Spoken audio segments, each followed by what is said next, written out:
message. The National Weather Service in Cleveland has issued a severe thunderstorm warning for Stark County, Southern Summit County, until 3:45 p.m. Eastern Daylight Time. At 2:34 p.m. Eastern Daylight Time, National Weather Service Doppler radar indicated a line of severe thunderstorms capable of producing quarter-size hail and damaging winds in excess of 60 miles per hour. These storms were located along a line extending from Barberton to Brewster to 13 miles southwest of Wilmette and moving east at 40 miles per hour. Locations impacted include Akron, Canton, Massillon, Brewster, Navarre, Massillon, Talmadge, Mogator, North Canton, Hartville. This is a dangerous storm. Seek shelter inside now and stay away from windows.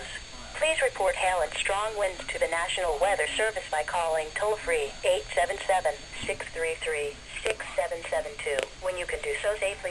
Repeating, a severe thunderstorm warning has been issued until 3:45 p.m. Eastern Daylight Time for the following counties in Ohio, Stark and Summit.